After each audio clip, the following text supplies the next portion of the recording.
fight other teams.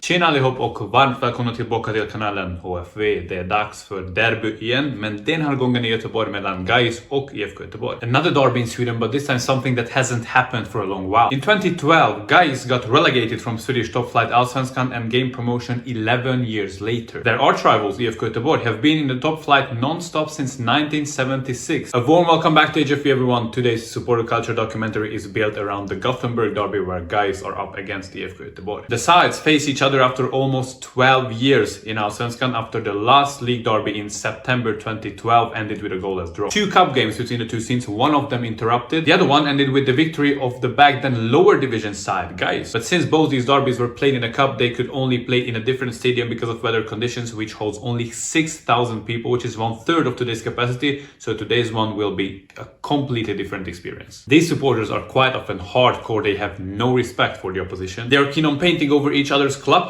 or memorial stone, adjusting the lawn in the rival's backyard and even removing memorial plaques. We are in the 7th round of Swedish top flight Allsvenskan starting in April, and as you see, all the other matches this round have already been played. Now, considering their chances of staying in the league, GAIS started pretty decent, while IFK Göteborg are 2 points below them after a somewhat disappointing start. A win today can change the course of the season for either of them. Considering the Swedish top flight, GAIS won their last league title in 1954, whilst IFK Göteborg won their last one in 2007. In total, this is game number 271 between them, and in Allsvenskan number 100. It's important to mention that today's away side IFK Göteborg are the only team in Swedish football with international titles, namely UEFA Cups from 1982 and 1987. A lot of Swedish support has been covered on this channel before, so let me recommend you the playlists dedicated to GAIS and IFK Göteborg. And that's it beforehand. Time to abandon ourselves to the derby atmosphere. The cranes of Gothenburg in the background, and we're just looking at the Älvsborgsbron. We are here in Sweden's second most populated city with a supporter, really passionate supporter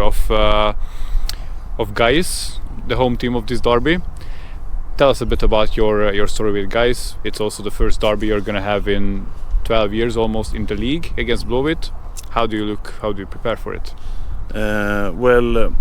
Of course we look forward to it. It has been a long way to get back to the Allsvenskan, and from now it's only to we're gonna be there tomorrow. We're gonna support our team, and hopefully we will get 3 points with us and a good atmosphere. You've been quite passionate in a more extreme sense for GAIS. What do you want to share about that to maybe inspire the younger generation what to do and what not to do? Yeah, it's true. Like in 2004, I started with a group called GAIS Yngre, and our mainly thing was to fight other teams. I was in that part about 2012 or something. Then I moved on to something else that resulted in many years in prison and so on. But that's another story. And now I am back here as a julgran, or how we call it in Sweden. A normal supporter. It feels very good to be back just in the stand, you know. Of course, when I was younger, I come into this because I like violence, and I liked my team, and why not fight for it? But if you are young today, you should know something. If you decide to fight for your team, you risk very much. You risk a few years in prison. You risk to get injured, of course. But if you can live with that, why not? But think about it. The thing you do today will maybe not harm you directly, but it will give you consequences for many years forward. One last question about the coach of GAIS. When you got promoted from Superettan to Allsvenskan last year, there were pictures of him celebrating with holding a pyro in his mouth. So is he truly one of you with that sort of gesture and celebrating with pyrotechniques and so passionately? Yeah, he is. I thought that was a cigar, but no, just kidding. It was a pyro. But of course, he just like us. He is down to earth and very honest, and I really like him as from the chemistry. You know, you can see in people direct if you like them. and I liked him. He's like us. Give me a score prediction for tomorrow's game. 2-0. 2-0 guys. 2-0 guys. Well, thank you very much and enjoy the game. And great talking to you. Guys, here we are. Derby day. Everybody is stressed, excited. It's your first one in the league because you're part of the younger generation of supporters. Tell us a bit about the build-up for a game like this. I mean, it's a big game. It's lots of tension. Yeah, lots of feelings. I mean, haven't played GAIS in Allsvenskan in a while. It's lots of feelings. It was like 12 years ago. We played GAIS. We hate each other. But we're looking forward to take a win, take 3 points. It's a very important win for Blåvitt. It's gonna be tight, but like 1-0 to Blåvitt and Malik scores. Optimistic, 3-0. Right behind us, that's one of the GAIS gathering places. This area around the shopping mall is GAIS on match days.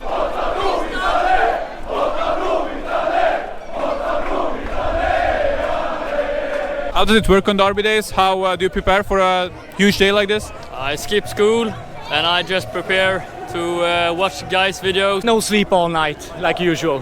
But we're gonna win, so not nervous. 2-1 to GAIS, of course. 2-0 to GAIS.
Several nice chants about eternal rivals in the background.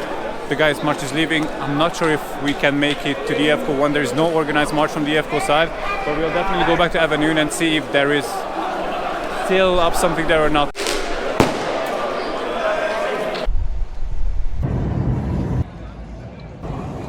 $1-0 IFK. 2-1 to IFK Göteborg. Blåvitt. I think 2-1 to Blåvitt.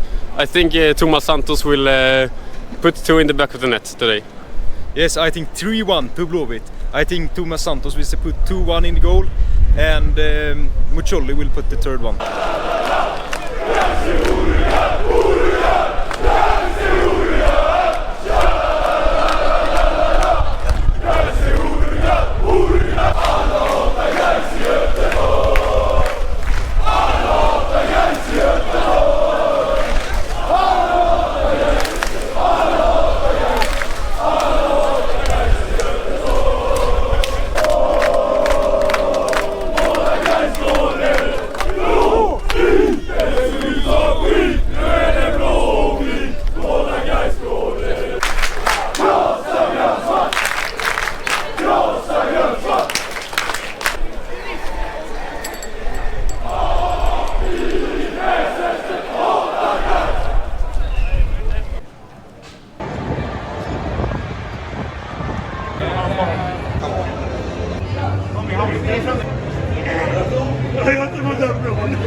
anything. This is how it should be.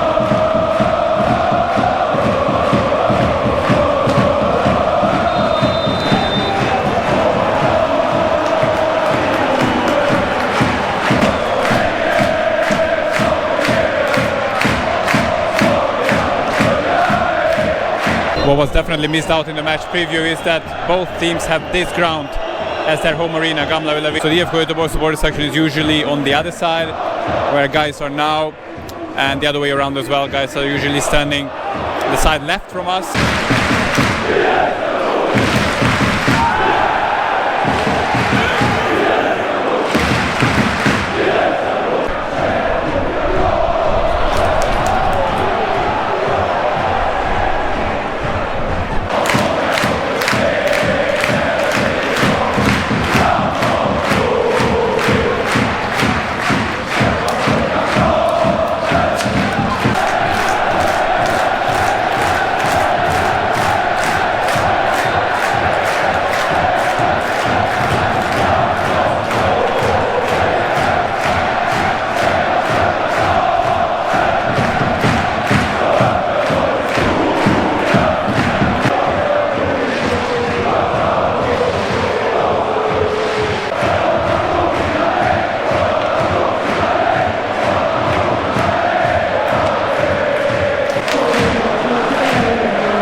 Minute number 33, Axel Henriksson with the leading goal for the home team GAIS.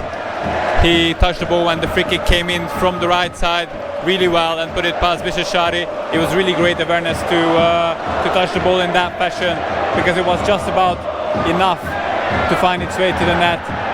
1-0 GAIS. It's kind of against the run of the play because IFK dominated possession, but it doesn't mean much if you don't shoot on target. GAIS did so, and they're up now.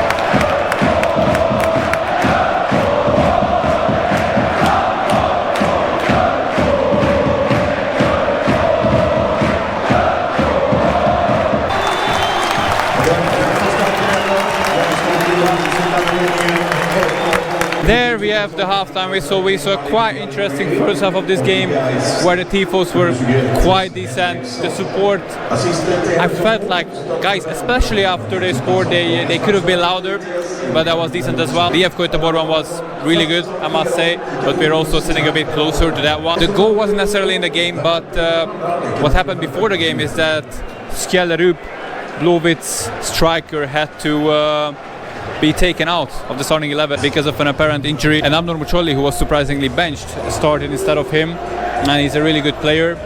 He's one of the best players in Blåvitt, but with him on the pitch instead of Skjellerup, Blåvitt don't have a striker. So if Göteborg struggled and they didn't really get a shot on target, they didn't manage to finish their chances properly. And GAIS, from a standard situation, which is their upper hand, their strength in the game, they made that count and they lead now, and they're going to be motivated going out to the second half. But we'll see with both teams attacking towards the goal. They will just stand behind, and their supporter section, they might be even more motivated in the second half because we saw some sort of a cautious game. The teams had chances, but not 100% chances. No defense was really left open. So we'll see about the second half. A short service announcement before we continue. Traveling to create football content is incredibly special, but it takes up a lot of time, effort and money. Please support my work by sending thanks below the video with an amount you choose, or via the channel's Patreon page you see on screen and in the description. If you don't have the intention of sending money, please support HFV with a like, a share and a subscribe on the journey of creating educational football content. Thank you very much for your help, and a special shout out to my hosts. If you're a teenager, you just ignore what I said and spend the amount on yourself, same what I did at your age. Don't forget to check out the channel's social media either. Let's carry on.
Minutes left from regular time. GAIS are closer to scoring 2-0 than the IFK Göteborg equalizing, which is quite interesting because you would think that the away team today would go out and do everything to turn this around, but I cannot really be seen on a pitch.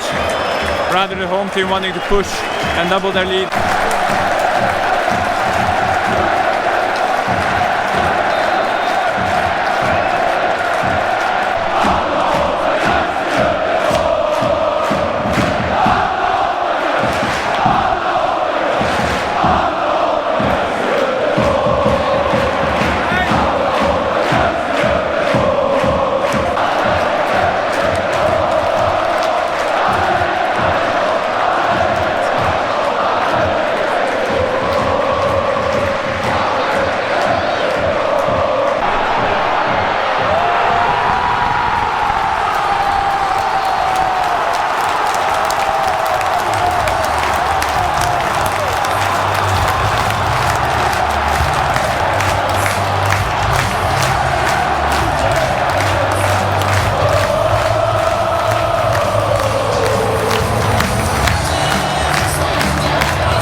Huge gap left in the back. Guys used it with a long ball and a great finish to put it past the keeper. 2-0 for them in the 76th minute it was, I think.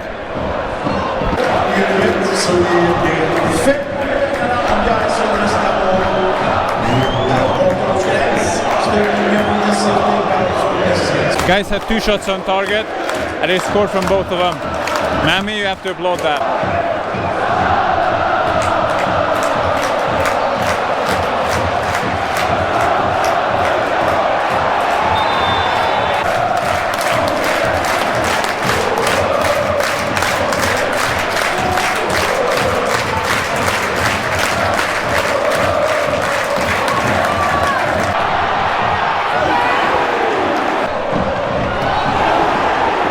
Now that was by far the closest IFK Göteborg got to the goal.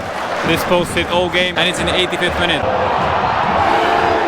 Very interesting to see how guys are closer to 3-0 still, because they just believe in themselves, they fight with the derby spirit. That's what you really cannot see on the away players.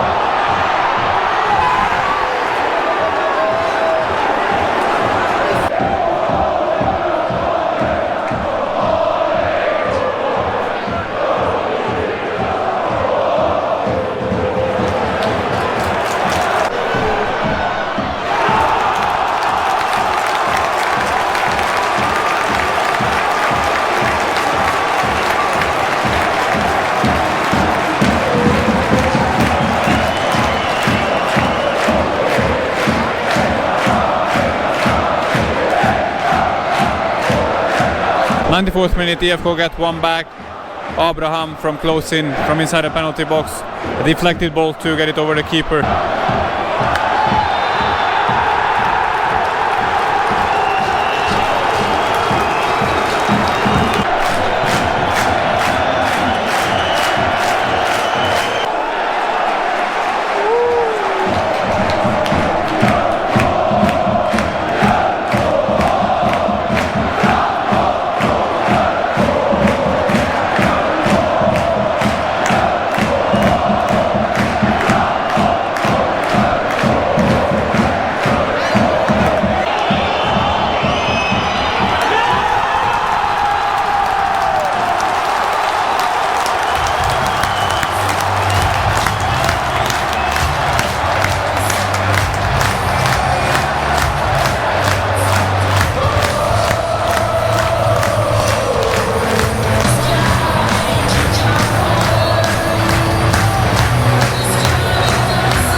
Nu kan vi underlätta för Göteborg. Att GAIS vann mot Göteborg med 2-1. GAIS mål gjordes av 21 Axel Henriksson och Alexander Adolfsson. Men det är serien för Lukas. Och det är välkomna att vi på fredag på Valhalla 1945 kommer på Mosse eller på lördag. Västerås fotboll på 30. Tack ska du ha.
So what has changed since last year's Cup Derby? I think the only thing that has is that GAIS got promoted. Many players in their current squad played for them when they were 2 tiers below this in the 3rd tier only 2 years ago. They gained 2 consecutive promotions to get back to Allsvenskan. Most of the experts predicted direct relegation for them because they don't have a high enough squad value. And look at them, they are 5th after 7 rounds. It was another really disappointing display from IFK Göteborg. It's really hard to explain the attitude of the players. But we're not going to discuss about that now. Instead, I want to say a big thank you for all the interviews. Jocke especially, thanks for taking the time and sharing some personal stories. If you like today's derby content, join the HFE community on social media. You can see all options on screen. And as always, I was HFE. Huge congrats to GAIS for the derby win. It was really deserved. It could have been more than a 1 goal difference. Really looking at the second half. See you in the next one, guys. Take care of yourselves. Hej då.